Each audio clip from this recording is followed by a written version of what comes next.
నమస్తే, మీరు చూస్తున్నవి మీ ETV for you కార్యక్రమాలు.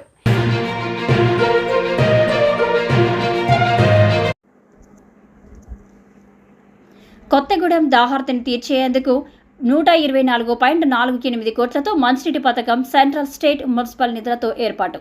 27/6/2024 గురువారం నాడు కొత్తగూడెంలో శంకుస్థాపన కార్యక్రమానికి హాజరు కానున్న ఉప ముఖ్యమంత్రి బట్టి విక్రమార్క, తెలంగాణ రాష్ట్ర మంత్రులు కోమటిరెడ్డి వెంకటరెడ్డి, తుమ్మల నాగేశ్వరరావు, పొంగురెడ్డి శ్రీనివాసరెడ్డి కొత్తగూడెం పోస్టాఫీస్ సెంటర్లో పైలాన్ ప్రారంభోత్సవ మరియు సభ వేదిక స్థల పనులను పరిశీలించిన ZP chairman Kancharla Chandrasekhar, municipal commissioner శశాంజన్ స్వామి, సిపిఐ జిల్లా కార్యదర్శి ఎస్క Sabir Pasha, municipal chairperson Kapu Seetha Mahalakshmi, Kothagudem DSP Abdul Rehman, CI Karunakar, Sivaprasad, SI Vijayalakshmi, CPI ముఖ్య నేతలు, కొత్తగూడెం మున్సిపల్ కౌన్సిలర్లు తదితరులు పాల్గొన్నారు.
కొత్తగూడెం ప్రజల మంచినీటి సమస్య తీవ్రంగా ఉన్న నేపథ్యంలో మరి ఈ సమస్యకు శాశ్వత పరిష్కారం కావాలి.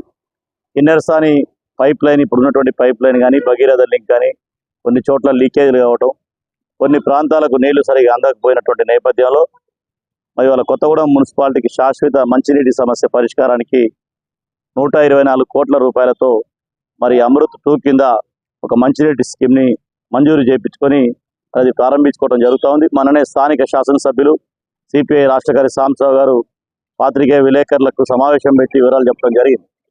ఈ సందర్భంగా ఇది మన ఫిల్టర్ బెడ్, ఒకటి నూతన ఫిల్టర్ బెడ్, రోజుకి 2,65,00,000 65 లక్షల లీటర్ల నీటిని శుద్ధి చేసే 2 ఫిల్టర్ బెడ్, అదేవిధంగా గాజులరాజం బస్తీలో పాత గతంలో రామవరంలో 3 వాటర్ ట్యాంకు, 150 కిలోమీటర్ల పైప్ లైన్ నిర్మాణంతో కూడినటువంటిది మరి వాళ్ళ పెద్ద ఎత్తున రేపు శంకుస్థాపన కాబోతా ఉంది.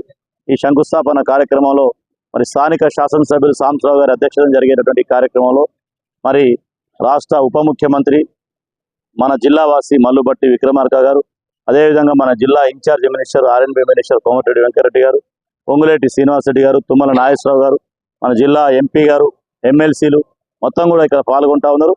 కొత్తగూడెం పట్టణంలో మరి మంచినీటి సమస్య శాశ్వత పరిష్కారం కోసం సాగుతున్నటువంటి ఈ కార్యక్రమాన్ని జయప్రదం చేయవలసిందిగా ప్రజలకు విజ్ఞప్తి చేస్తా ఉన్నాం.